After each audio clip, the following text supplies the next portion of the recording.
All right, so good afternoon and welcome to the National Association of Invasive Plant Council's webinar series. My name is Chuck Bargeron and I'm part of the executive board for the National Association of Invasive Plant Councils.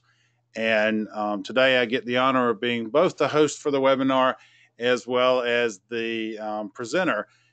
So these National IPSC webinars are done quarterly. As well as with the series that we normally do during the National Invasive Species Awareness Week, either in late February or early March. We try to advertise these on our website, on Facebook, as well as through the different regional IPSC listservs. So today I'm going to, myself and Mike Illamini with the U.S. Forest Service are going to talk about a new program that was launched this summer called Wild Spotter. It is a joint program between USDA Forest Service, University of Georgia, and Wildlife Forever. And Mike's going to start off and give us a little bit of introduction to the program and how we got to where we're at today. And then I'm going to go through and show you some of the aspects of the program and how it works and how we're moving forward with it. So, Mike, if you want to get started, then we'll go from there. Yeah. Thanks, Chuck. And thanks everybody attending. Sounds like we got a good crowd today and a really interesting topic today. And thanks for EGA for hosting this. The Wild Spotter program, we're talking about a citizen science issue here. So for those of you who are familiar with this should be ring true to you out there in the world of invasive species management. But let me give you a little history on this project. A few years back, well, actually say many years back, the Forest Service was moving into a new way to do some analysis on ecosystem conditions, terrestrial and aquatic conditions on the landscape, and that included a lot of solid data that we've collected over the years to use for models and a way to help identify for various land type associations and ecosystem types where we need to do our work to be more effective at restoring these areas and understanding the condition of those landscapes is pretty the foundation for this whole thing, pretty much the key component.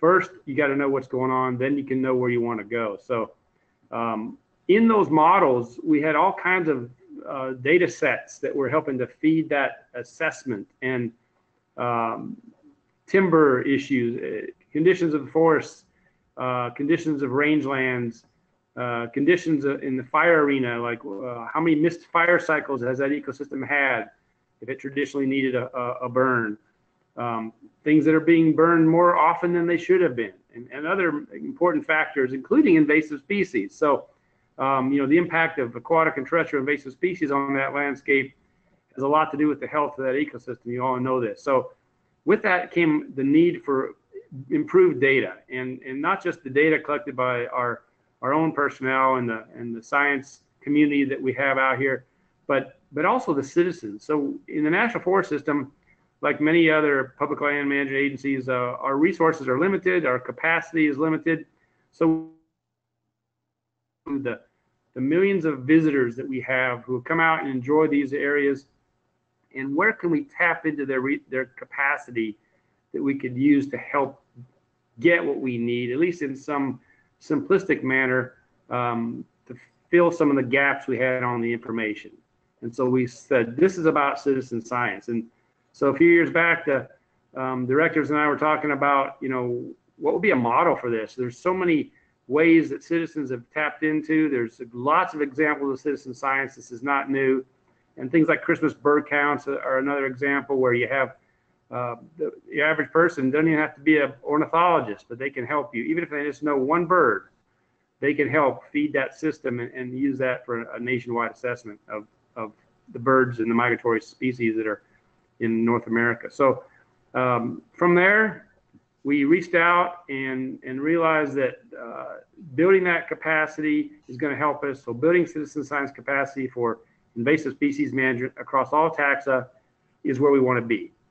And so that will help fill some of the gaps we had. And if you look across the landscape, this is something we all really need to do too. So we reached out to UGA. We have a long history partnering with UGA, University of Georgia's EdMaps program, and the Budwig Network, and the Invasives.org, and lots of other stuff coming out of the University of Georgia has a huge relationship with the Forest Service over for decades. And so what we wanted to do is capitalize on that. And so Chuck was gracious enough to talk to us about what we're thinking. And we portrayed this as sort of like a next step. You're all familiar with EdMaps. Many of you use it, and it's a widely recognized approach to collect information on occurrences of invasive species. But you couple that with the other capacities that the university had with species identification and training and all the other programs and research projects we had with them, added value there. So it went beyond the traditional EdMaps, and we felt this could be basically EdMaps next gen. So we worked with, from a marketing standpoint and a design standpoint, worked with Wildlife Forever and some other folks to come up with this idea that we're calling Wild Spotter. And so here's where we are today. So Wild Spotter is a program. It's been assessed nationwide. It fits pretty much every ecosystem type out there.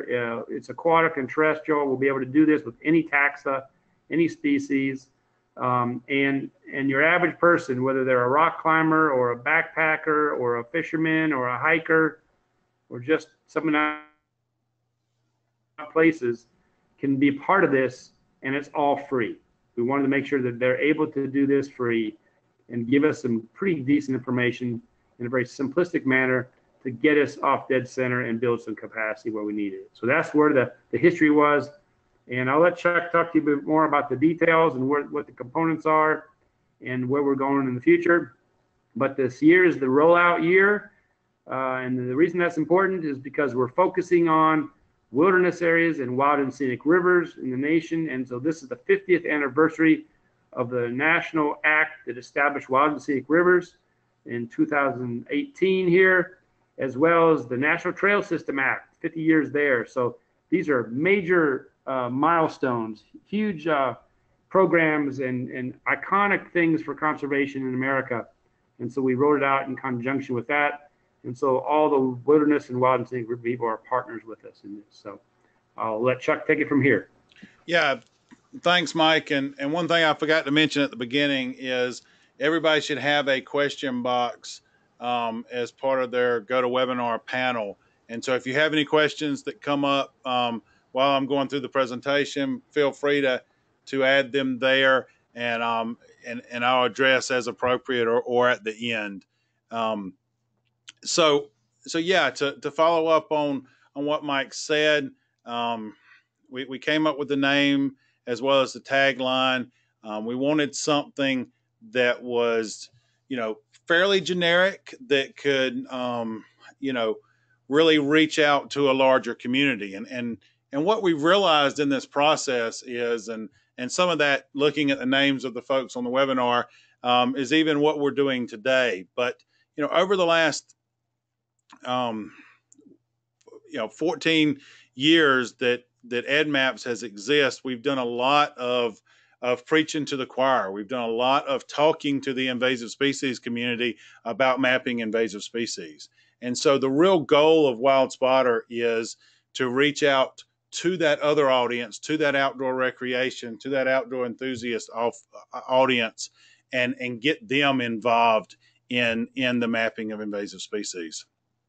So the first part of any project like this is the website. The website is wildspotter.org, and it really lays the foundation for the program, the style, the look, the impact that we want to have with the Wild Spotter program is there. And I'm going to take you over to the website in a few minutes. But we see this as this program builds and as the forests get more involved and build their volunteer base, we see this website is really being the hub of where their volunteers can go get information about activities. So really building that community aspect around this program so we involve the volunteers and continue to engage them, as well as having the information that they need to know what to look for and how to look.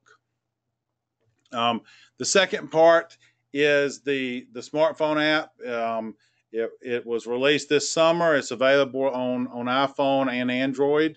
Um, a little bit different look than some of the other EdMaps apps that you may be familiar with, but the goal of it is to make things as simple as possible. When you download the app, you're given a introduction to the problem, to why you being involved with this is important, and then you move on in to the application. And we're working on tools within the app to, instead of asking the user to tell us how many square feet or how many acres an infestation is the infestation, if you're talking about a plant, the size of a basketball, the size of a Volkswagen, or the size of a school bus? Integrating that information into the app so we get an idea of how the size of an infestation without asking the user, to know what a quarter of an acre looks like. And like most smartphone apps now, because your GPS and your camera work offline, then you're able to collect data whether you have access to whether you have service or not. So the third part of WildSpotter has been the outreach, and we started this back in April and May with some targeted advertising in publications that were out and available in where the 12 so I don't know if we mentioned this, but we're starting WildSpotter targeting 12 national forests across the United States. And so when we went to, okay, how can we target volunteers in those national forests, we looked into what were the outdoor magazines, what was the information platform where the same people going to these national forests will be getting their information. And so working with Wildlife Forever, we found these publications and we targeted them and provided advertisements in these magazines to really help build this brand through the late spring and early summer. And then the fourth part is the real on the ground part. That is where the forest gets involved and gets their volunteers out and gets them engaged into this program. Going out, looking for the target species that the forests have provided, and really focusing on what we can do to get those volunteers engaged and then keep them engaged throughout the process. So I'm going to switch over quickly to the WildSpotter website. So when you open up the website, it was designed to be a very modern website, large graphics, engaging pictures that spread out for both the Western United States as well as the Eastern United States. And so pictures, landscapes, and activities really focused on different areas of the country, and really pushing the idea through this website of building partnerships and volunteer building. We've got a YouTube video that's a few minutes about the program and an introduction to the program. We've got this artwork that you see here is used throughout the platform, in the promotional materials we've developed, as well as in the app. And then here we've built our partnerships. Who are our partners? Who are the different groups involved? We've engaged the four main prevention campaigns in the country: Clean, Drain, Dry, Play, Clean, Go, Don't Move Firewood, and Don't Let It Loose, as launch partners to this. So their logos are included and their messages are included. And then as you scroll down and you see the other information on the website, we've got information about the app platform, where we're how to download the app, and then really looking again at the mission of the program and what we're really trying to do. And I can't stress how important the partnerships are. And I hope that if no, we don't gain anything else out of this webinar today, that some of you and your organizations that you're with will look at becoming a partner to this, because I think the collaborative part of this and tying in these different groups really is important in terms of making this a successful program. And so as you scroll down, we're featuring the different forests, where you can go through and see each of the forests and a representative image for the forest. We've included a place to recognize our different volunteers, as well as latest news, and this is pulling directly from our Facebook page. So as information is posted on our Facebook page, it shows up here, and then we've got a calendar of upcoming events, where as the programming grows, that calendar will be maintained to include activities going on at the different forests. And as Mike mentioned at the beginning, this is all built on the EdMaps platform. So the verification system that's built into EdMaps, the taxonomic information that's built into EdMaps, this is going into the same database as EdMaps information. It's just a different way for the users to get the information in.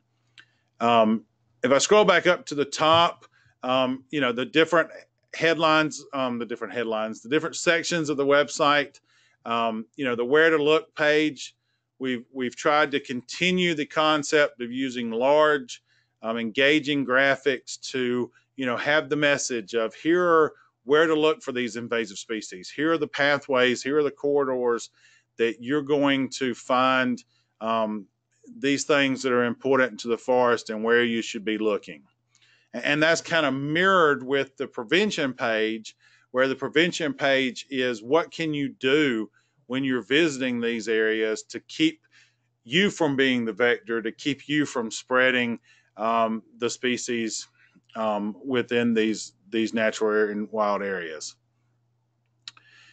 So going through the other, just quickly, the other pages on the website, what to look for is the featured species, and you can see the different species that the National Forest have chosen. And then when you click on one of them, you're given information and pictures about that species, as well as the different groups that are monitoring that species that are part of this.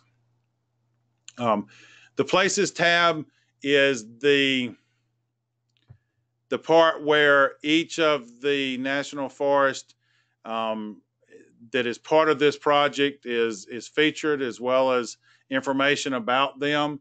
I'm going to click on, Daniel Boone, for example. When you go to the Daniel Boone page, you see where Daniel Boone National Forest is located, as well as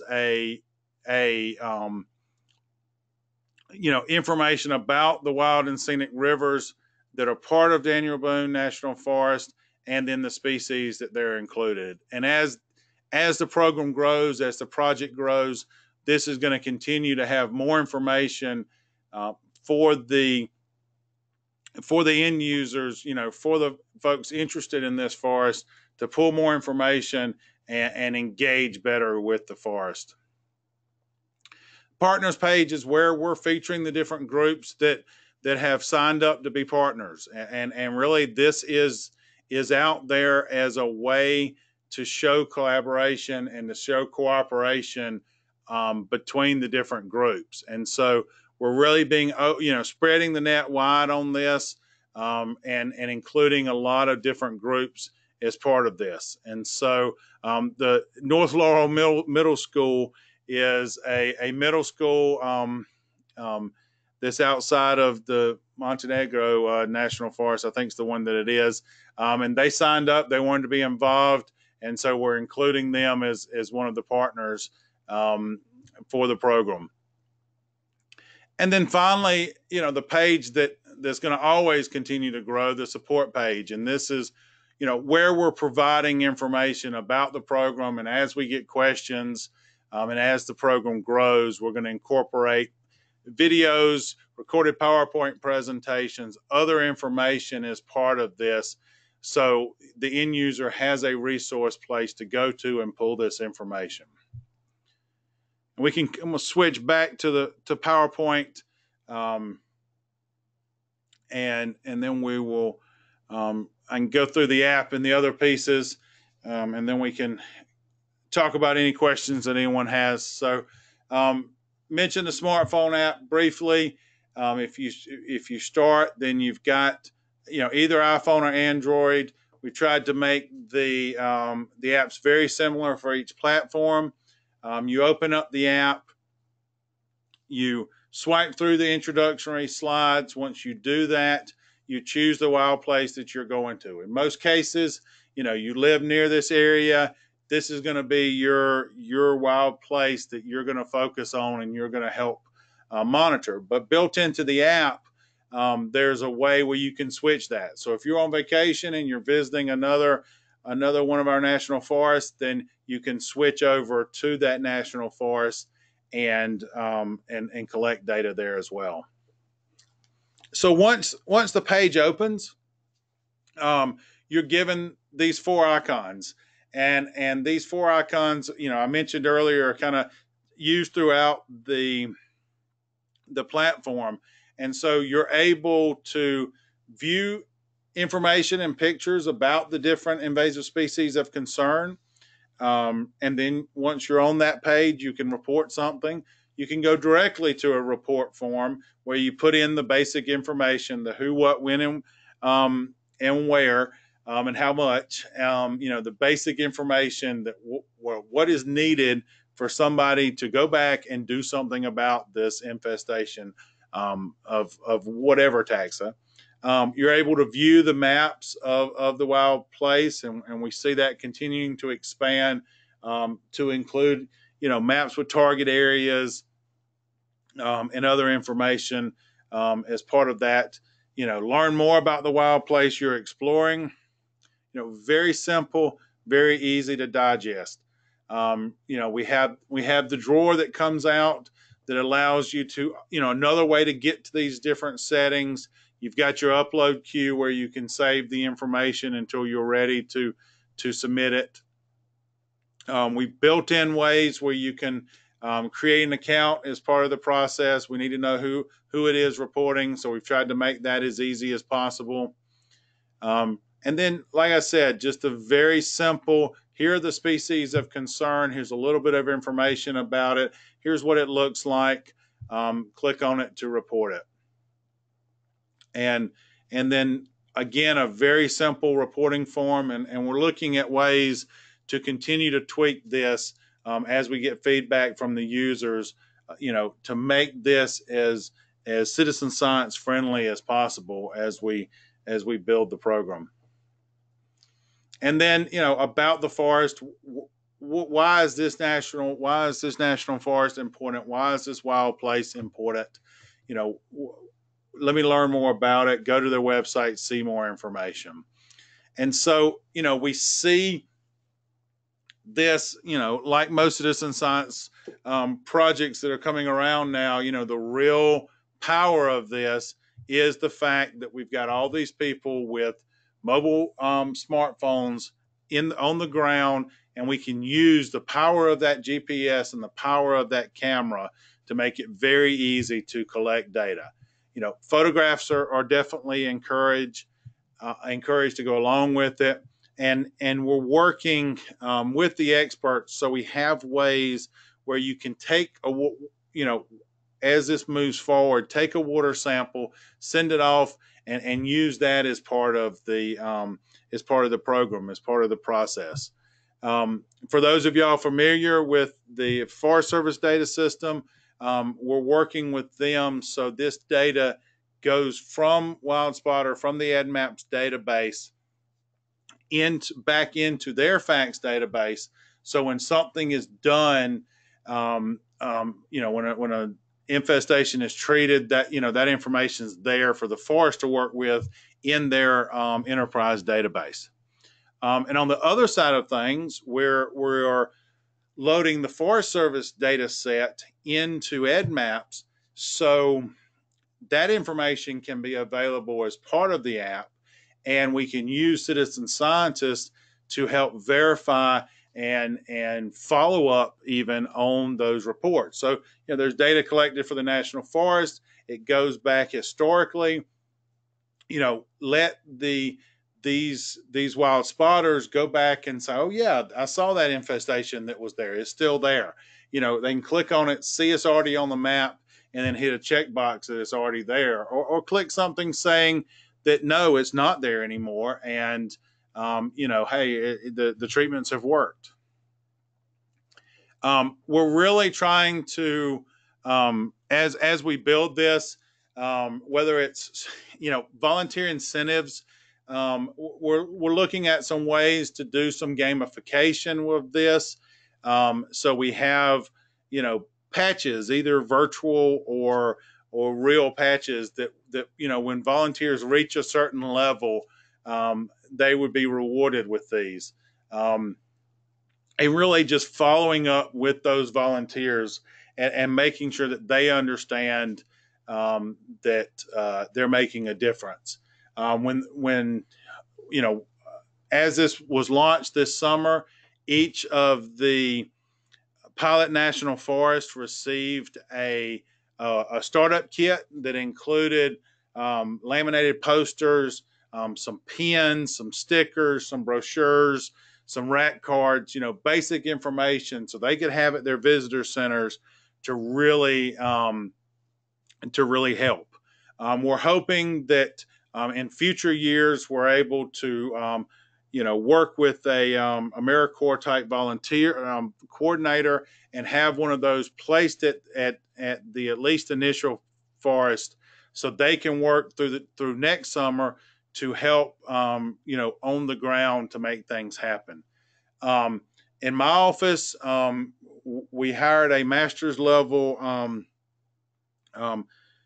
in natural resource management, Rachel, now Carroll, who's working and coordinating the projects, and she's reaching out to the national forest and helping them as this project moves along, and really being the point person so they have somebody to contact and talk to about the program.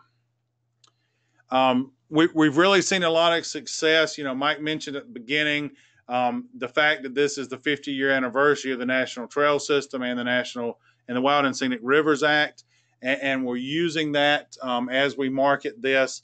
We've had a pretty aggressive Facebook marketing campaign as this has been launched, and we're going to expand that to include Instagram, Twitter, some of the other platforms, as well as making resources like this one available on YouTube and the initial video that I mentioned previously.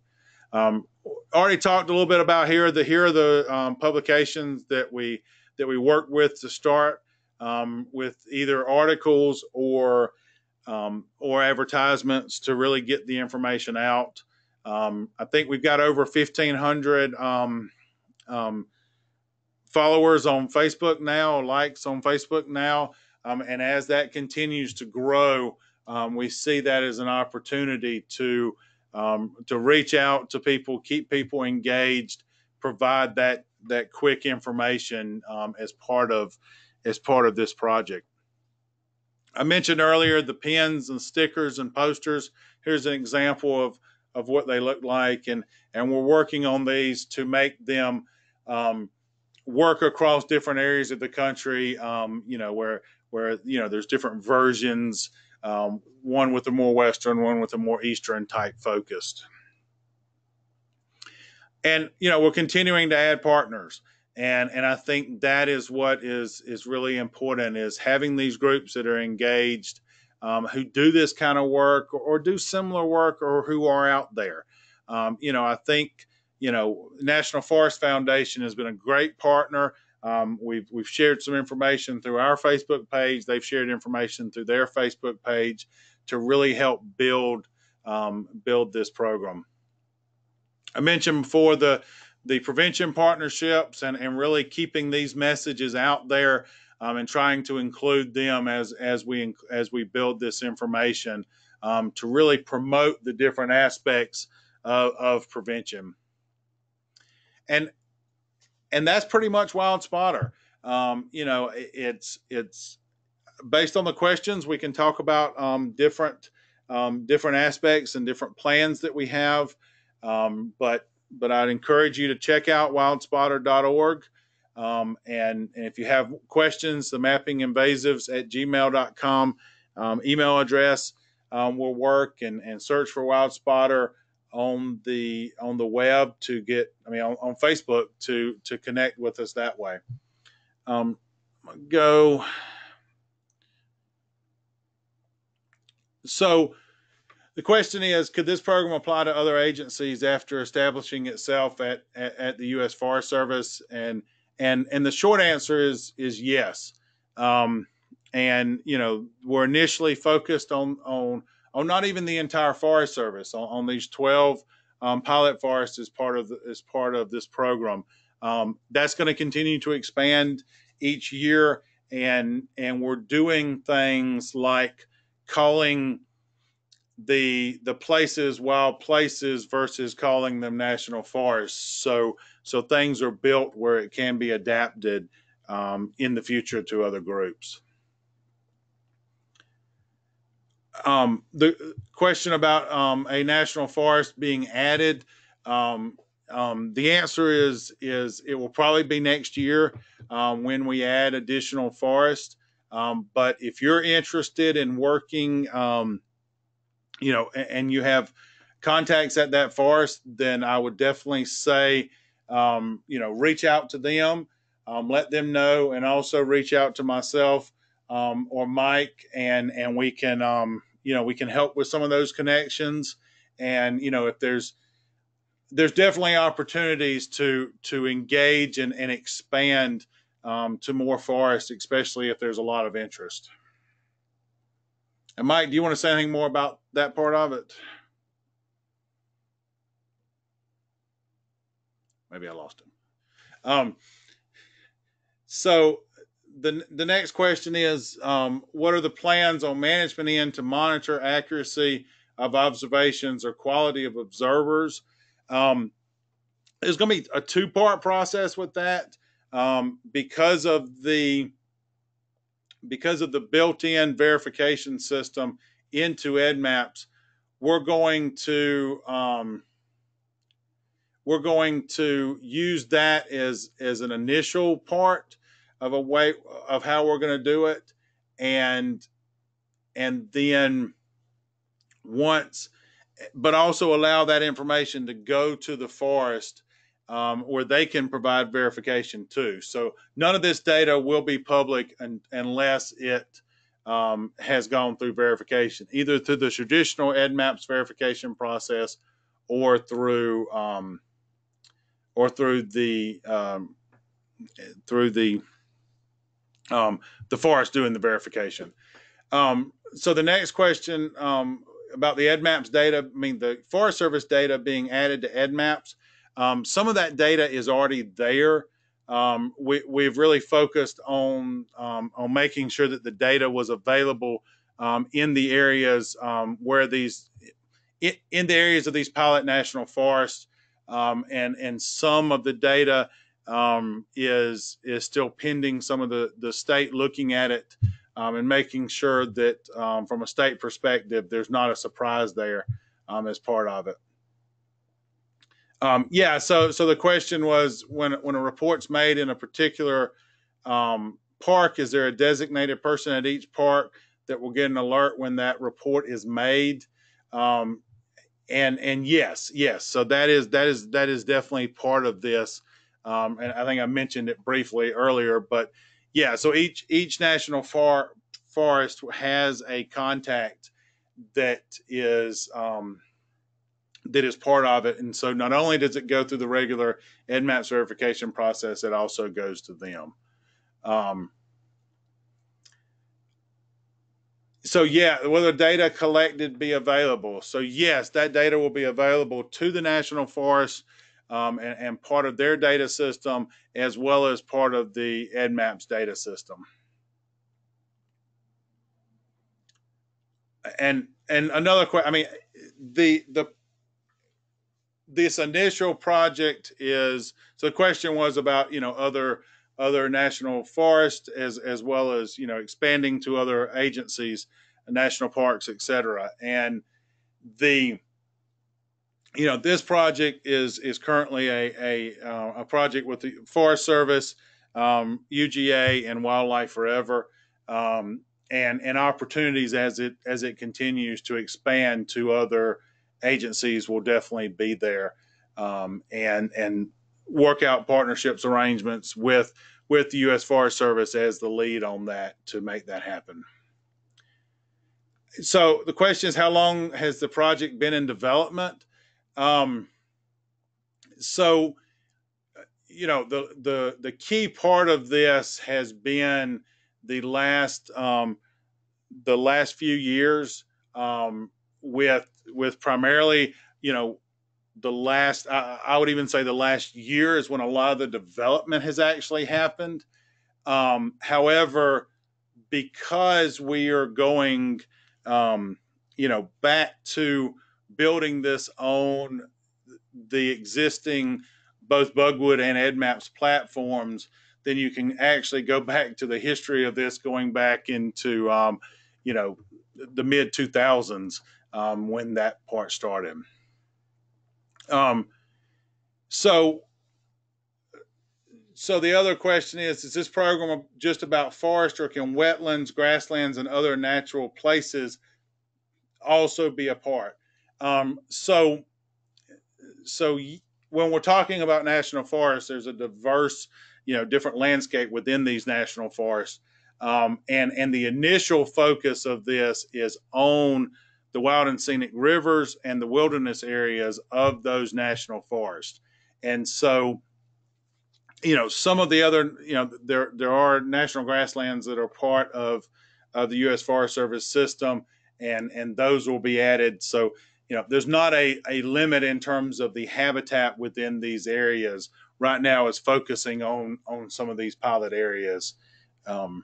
If that answers that. Um, yeah. So looking at the app, what's the reasoning behind collecting the amount of time taken to observe? Um, that was in there, and I'm still kind of, questioning whether we whether we leave that in there or not. The original, purpose of that was so you have an idea of how much um, volunteer support there is there. Um, and so, how much volunteer support, how much volunteer time was used in terms of collecting, this information. All right, next question. Um, are reports of noxious weeds going to automatically be sent to agricultural departments, et cetera? Yes. So we are tying this in it to that that's already built into EdMaps. So, if, and I guess probably the best example right now would be giant hogweed. If a report of giant hogweed comes in, then, that report would go directly to APHIS and the State Department of Agriculture, as well as including the forest, because of the regulatory, ramifications for that being found. Okay, so the next questions are reports of selected highly invasive species of concern to a particular state agency sent directly to them. Yeah, I mean, we're really, a lot of that's kind of, part of that back end EdMaps verification system, and in the areas where the states are more involved in monitoring, especially plants, then that's kind of that tie-in. And do a few more questions here. So one of the questions is, did you consider using an existing citizen science platform? And yes, I think that there was we really looked at what we needed as part of this program, and and Mike lost audio, so I'm handling the questions, but um, we really looked at what we needed as part of this program, and what we saw is the real benefit of building something unique and new is having that tie into the invasive species education part of it. So, if you use one of these other citizen science platforms, you don't have a way to include that prevention message. You don't have a way to include the um, here are the targeted species versus we want you to document everything. So part of this is teaching the volunteers to identify and learn more about these targeted species, along with getting them to report them in these areas. So you lose some of that when you disconnect. And because we weren't starting from scratch, but building upon the EdMaps platform, it's not like we said, oh, well, we're just going to start from nothing and build something. We're starting from an established platform that was just not as targeted um, to citizens, but more to the invasive species community. And then this was a way to target it more to citizens. And that's the next question: is this program targeted at normal citizens, or are you trying to recruit and train reliable volunteers? I think that's a good question, but at the same time, I mean, I think that it is targeted to the people who are going to be out, especially in some of these wilderness areas, are people that know a lot about the outdoors. And so I wouldn't really look at, I think that they uh, are highly educated about the environments that they're going into. And I think because of that, then including them, them as part of the data collection process just makes sense. So we're just educating them about invasive species, and then tying that in. So Mike, I think Mike's back on audio, and he's been listening Yeah, to all my you guys hear me answers. okay? Sorry, I had Yeah, a we got you. problem on So this if you end. got anything to add to this that I may have forgotten about? I might have missed some of your content there, but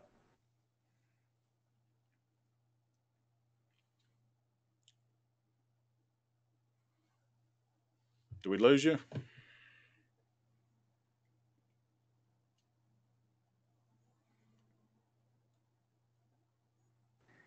and certainly, you might even call it next gen ed maps. And we got a big step forward, a lot of the construction done, and we're going to continue to grow from here. So we encourage you to join up, be part of this in the future, or think about it anyway.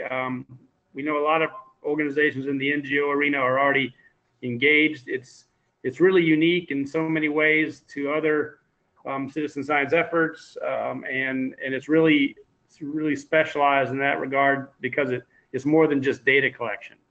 So it's a whole program around this. So and that includes the kind of things with training and such. So um, very very big future here, and we want to see this help a lot of other people too. So Perfect. So any other questions, comments, or even suggestions?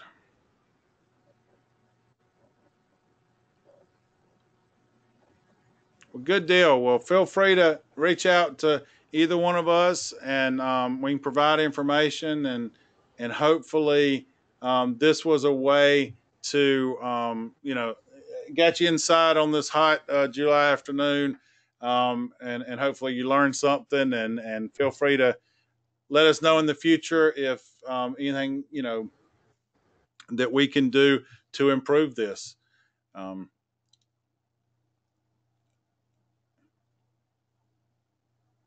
Um, so one question that came up, and I will, we can, um, before I cut things off here. So the Forest Service contact is Mike Illamini, and so I think if you're with the Forest Service, you should be able to look him up in the directory. And if not, email the email address on the previous slide, and we will make sure that that Mike gets it.